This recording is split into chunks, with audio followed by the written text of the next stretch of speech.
sayyidina Muhammadin wa ala alihi wa sahbihi ajma'in, amma ba'd.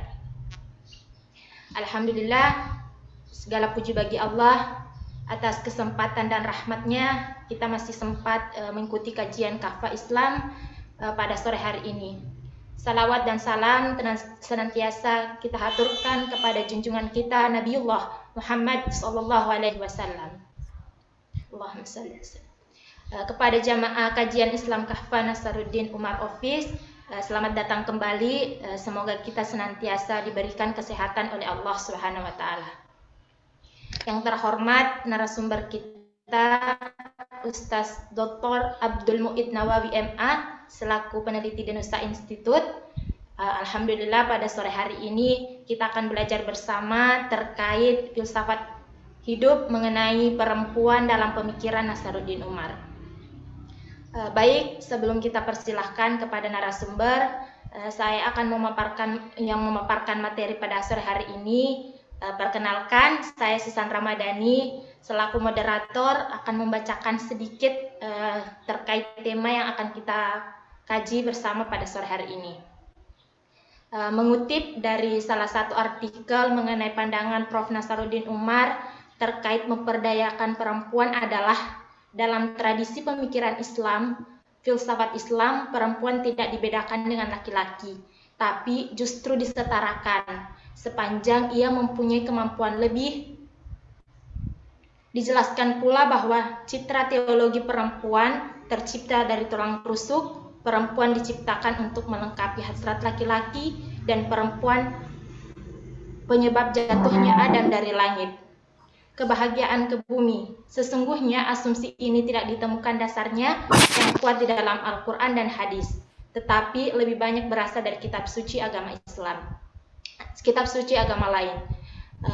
Kalau selama ini ada kesan fikih yang menempatkan perempuan sebagai the second sex, maka fikih kebinekaan diharap bisa menempatkan perempuan setara dengan laki-laki.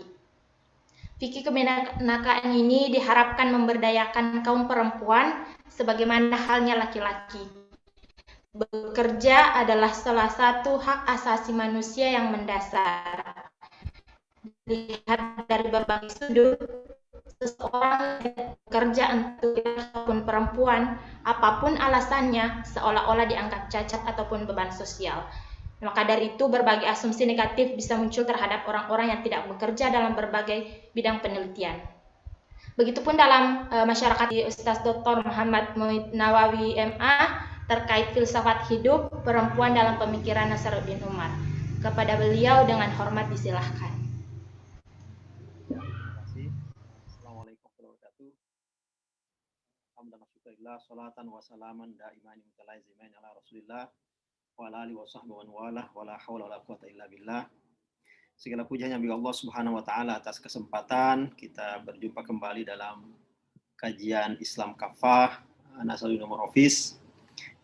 Dan biasanya setiap hari Selasa kita bertemu dengan topik dengan tema filsafat, dan kalau itu bertemu dengan saya biasanya saya beri nama filsafat hidup ya. Dan kali ini kita akan kembali mencoba bergosip tentang Nasaruddin Umar. Setelah kita bergosip sebelumnya 3 kali, dan ini kali keempat kita berbicara tentang guru kita Profesor Dr. Kiai Haji Nasaruddin Umar. Sekali lagi saya sebut sebagai dalam rangka untuk memperingati hari lahir beliau. Ada yang ingat bukan kapan lahirnya, tapi peringatannya dari Nasaruddin Umar Office kapan pelaksanaannya? Ada yang tahu nggak? Saya sendiri suka lupa. Tanggal 23 Juni. 23 Juni ada acara ya, Ustadz Abdul Karim? 23 Juni. Insyaallah, Ustaz. Ada acara. 23 Juni. Insyaallah, Ustaz. Yang ke-62. Makan-makan nggak? Oke, kita sudah bicara beberapa hal, dan kali ini kita akan berbicara tentang perempuan menurut seorang Nasaruddin Umar.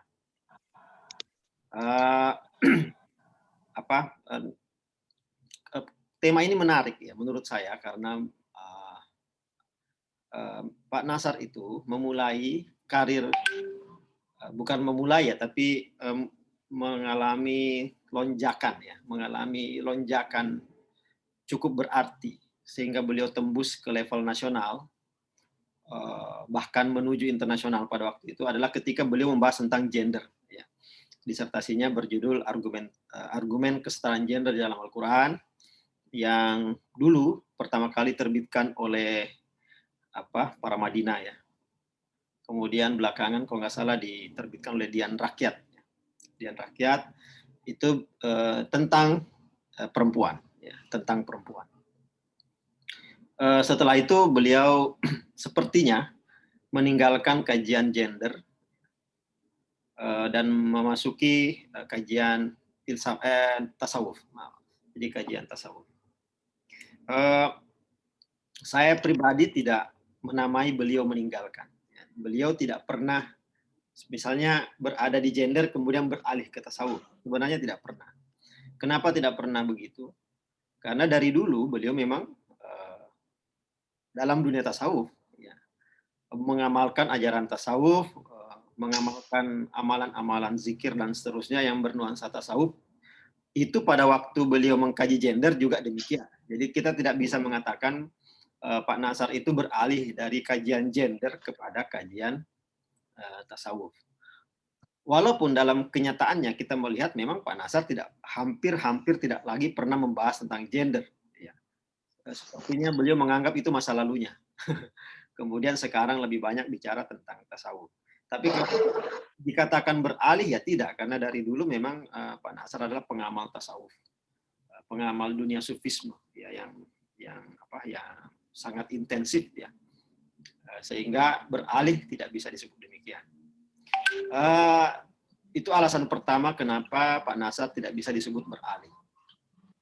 Yang kedua adalah tema tentang keperempuanan itu tidak pernah ditinggalkan oleh Pak Nasar.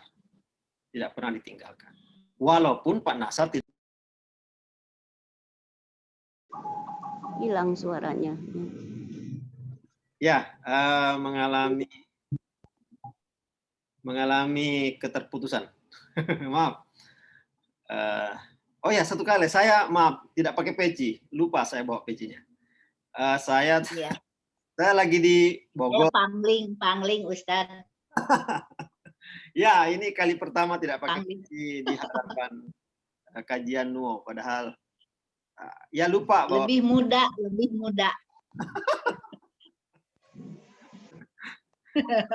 yang bilang Itulah manusia. Mudanya sama dengan Ustadz Abdul Karim. Lupa. Ya, ada acara di Bogor. Lupa anunya, pecinya nggak lupa, soalnya di mobil, tapi jam 4 sudah masuk dan sepertinya akan menyita waktu lama kalau ambil peci lagi. Oke, lanjut ya. Jadi itu yang pertama, bahwa Pak Nasar tidak pernah lepas dari tasawuf, ya, dari dulu. Bahkan ketika beliau aktif membahas tentang gender. Dan kedua, bahwa tema keperempuanan itu tidak pernah dilepaskan oleh Pak Nasar. Pak Nasar terus-menerus berbicara tentang perempuan, tetapi tidak lagi dengan kata-kata gender dan seterusnya. Kalau bicara tentang perempuan, beliau sekarang berbicara misalnya tentang sifat Allah. Allah punya sifat nama Asmaul Husna itu terbagi dua macam. Yang pertama adalah nama-nama yang jalal, jalaliyah, nama-nama jalaliyah. Itu bersifat maskulin. Kemudian ada namanya jamaliyah, bersifat feminin. Dari sini ya Pak Nasar tetap berbicara tentang keperempuanan, tetapi tidak lagi berbicara tentang gender. Jadi kedua hal ini Pak Nasar tidak pernah terlepas dari tasawuf sejak dulu, juga tidak pernah terlepas dari tema tentang keperempuanan sejak dahulu. Itu sudah menjadi bagian dari hidupnya. Bahkan pada waktu misalnya sedang membuat disertasi tentang gender tadi itu, beliau tetap pengajiannya pengajian tasawuf, ya, di banyak tempat. Jadi itu perjalanannya seperti itu. Hanya saja ya kalau kita lihat kajian gendernya itu kemudian membuat Pak Nasar dimasukkan kepada golongan-golongan liberal. Ada, kalau Bapak Ibu atau partisipan pernah ketemu buku dari mana misalnya Pak Nasar kemudian dianggap sebagai liberal ya di kajian ini tadi, kajian tentang kesetaraan gender. Kenapa kesetaraan gender dianggap kajian yang liberal? Karena memang pada waktu pertama kali kajian gender masuk ke Indonesia, yang merespon itu tidak banyak. Jadi Pak Nasar termasuk orang yang paling pertama merespon isu tentang gender ini di Indonesia. Jadi termasuk pionir ya, termasuk as-sabiqunal awwalun dalam kajian ini. Terlebih lagi ketika menghubungkan antara Islam dengan gender, itu juga apalagi itu paling pertama. Mungkin banyak yang sudah membaca atau membahas tentang gender, tapi yang membahas dengan hubungannya dengan Islam, Pak Nasar saya pikir yang paling pertama. Lebih spesifik lagi yang menghubungkan antara gender dengan Al-Quran, Pak Nasar lah yang paling pertama. Jadi benar-benar pionir dalam bidang itu, sehingga sangat mumpuni ya, berbicara tentang gender di satu sisi dan hubungannya dengan Al-Quran dan Islam di sisi yang lain. Nah, kenapa disebut liberal? Ya karena tadi kajian gender itu kajian yang asing dan memang tidak berasal dari dunia Islam, dia berasal dari dunia kajian sosiologis, antropologis Barat atau Amerika atau Eropa. Nah karena itulah digolongkan liberal. Terlepas beliau liberal atau tidak, tergantung ukurannya ya, ukurannya apa, liberal atau tidak. Tapi yang pasti, itulah kenapa, bukan yang pasti sih, saya menduga itulah mengapa beliau dimasukkan dalam barisan para liberal, barisan para liberal ya. Ada datanya itu di internet kalau nyari ketemu biasanya. Oke, kita lihat bagaimana Pak Nasar melihat tentang perempuan ini. Di dalam bukunya Argumen Kesetaraan Gender ada hal yang berhasil ya diurai. Apa itu? Bahwa dalam hal ini Islam dengan Islam dengan wacana gender itu sungguhnya suatu yang tidak harus bertentangan. Ya, kenapa? Kan yang di dalam gender itu yang diperjuangkan adalah bahwa antara laki-laki dengan perempuan memang ada perbedaan. Dari tubuhnya, ya, dari segi biologis itu berbeda antara laki-laki dengan perempuan. Cuma konsekuensi dia tubuhnya itu menjadi laki-laki dan perempuan itulah yang tidak harus sama. Ya, misalnya gini, karena laki-laki misalnya berjenis kelamin laki-laki maka dia harus menjadi pencari nafkah misalnya. Maka pencari nafkah itu ya tidak harus, dalam arti tidak ada hubungannya dengan jenis kelaminnya dia sebagai laki-laki. Kemudian perempuan misalnya harus mendidik anaknya, ya tidak ada hubungannya dengan jenis kelaminnya sebagai perempuan.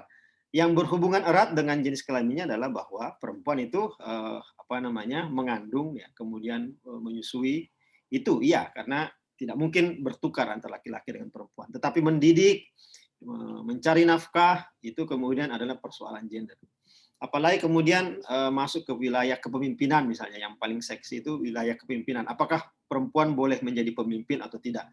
Ya, tidak juga, karena itu wilayah gender, ya, wilayah gender. Bahwa laki-laki bisa memimpin, perempuan juga bisa memimpin apabila dia punya kemampuan untuk untuk memimpin. Bukan karena dia laki-laki harus memimpin dan karena dia perempuan harus dipimpin. Karena itu tidak ada hubungannya dengan kenyataan biologis laki-laki dengan perempuan. Nah, itu yang disebut di dalam gender tadi itu. Nah, di dalam Al-Quran ternyata itu ada pengakuan itu bahwa setiap manusia itu punya kesetaraan, tidak perlu ada perbandingan antara perlu ada pembedaan ya, bahwa dia laki-laki dengan dia perempuan. Banyak ayat-ayat suci Al-Quran yang menekankan hal itu. Nah, salah satu yang menjadi penekanan Pak Nasar di dalam bukunya, ya dikatakan bahwa ada yang disebut kelaki-lakian dan ada yang disebut keperempuanan. Ya. Yang disebut kelaki-lakian, ya itu tidak harus ada pada laki-laki bisa saja kelaki-lakian itu ada pada perempuan. Katakanlah kelaki-lakian itu berarti kemampuan dia mencari nafkah itu sangat bagus. Ya, yang biasanya dianggap nempel kepada jenis kelamin laki-laki, ternyata ada perempuan yang punya kemampuan mencari nafkah yang juga bagus. Ya. Apalagi di masa sekarang ini ya, di era 4.0 ya, atau 4.0, di mana banyak profesi yang tidak lagi membutuhkan kekuatan fisik. Ya, jadi mungkin dahulu kala ya, ketika seluruh pekerjaan pencarian nafkah itu membutuhkan kekuatan fisik, maka laki-laki memang sangat berperan di dunia seperti itu, karena jelas secara biologis fisik laki-laki secara umum itu lebih kuat daripada fisik perempuan. Tetapi di masa ketika pencarian nafkah tidak harus bergantung kepada kemampuan fisik, maka peluang perempuan untuk menjadi pencari nafkah untuk keluarganya itu menjadi lebih besar, dan bahkan kenyataannya bisa ada perempuan yang punya kemampuan pencarian nafkah yang lebih baik dari laki-laki, bisa saja seperti itu. Nah, itu yang disebut dalam bukunya Pak Nasar itu dengan kelaki-lakian dan keperempuanan. Jadi di sebaliknya ada orang berjenis kelamin laki-laki tetapi dia punya sisi keperempuanan. Dan itu bukan masalah, bukan sesuatu yang hina, itu biasa saja. Ya, karena yang disebut kelaki-lakian dan keperempuanan itu sesungguhnya adalah bentukan kondisi sosial, ekonomi, politik, budaya yang melingkupi suatu kaum atau suatu masyarakat. Nah, karena itu kelihatan dalam hal ini bahwa yang dipahami oleh Pak Nasar sebagai sebagai perempuan atau laki-laki itu tidak tergantung pada fisik. Tidak tergantung kepada fisik. Bisa terjadi pertukaran antara laki-laki dan perempuan apabila kemampuan kelaki-lakian atau kemampuan keperempuanan itu ada pada diri dia. Misalnya ada laki-laki yang misalnya ya sangat memahami anak kecil. Ya, sehingga disebut misalnya laki-laki itu punya sisi keperempuanan. Nah, tidak ada masalah. Berarti itu kemampuan dia untuk punya kelebihan dan bisa saja dia berkembang di wilayah itu walaupun dia berjenis kelamin laki-laki. Dan itu juga harusnya tidak menjadi masalah karena itu memang tidak ada hubungannya dengan jenis kelamin yang dia sandang, tetapi lebih berhubungan dengan gender, peran di dalam kehidupan masyarakat. Nah, sekali lagi kita katakan bahwa dalam hal ini kelihatannya Pak Nasar melihat kelaki-lakian dan keperempuan itu tidak bergantung kepada fisik, ya, tidak bergantung kepada fisik. Ya. Oke, terakhir sebelum kita ngobrol ya, ngobrol. Kalau berdiskusi terlalu keren lah, ngobrol aja. Bahwa ada catatan sedikit ya bahwa ilmu pengetahuan belakangan itu tadi kan ada fisik, ada non fisik. Ilmu pengetahuan belakangan itu kembali mendahulukan fisik. Ya, kalau misalnya fisik pernah ditinggalkan, misalnya yang penting kemampuannya bagus dan seterusnya, sehingga terkesan meninggalkan fisik. Tetapi ada juga perkembangan belakangnya melihat bahwa fisik tidak bisa dipisahkan dari setiap aspek dalam kehidupan. Karena manusia ini disebut manusia karena fisiknya sungguhnya, bukan karena yang lain. Ya, fisik itulah yang nampak ya, dalam kehidupan sehari-hari. Sehingga kalau mengabaikan fisik, kemudian lebih lebih menekankan kepada kemampuan dan seterusnya, itu akan membuat terjadi kepura-puraan lah di dalam kehidupan ini.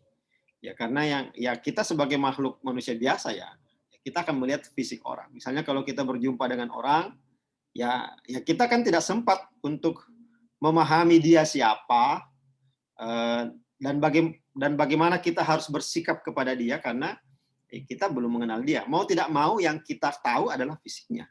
Ya, mau tidak mau yang kita tahu adalah fisiknya.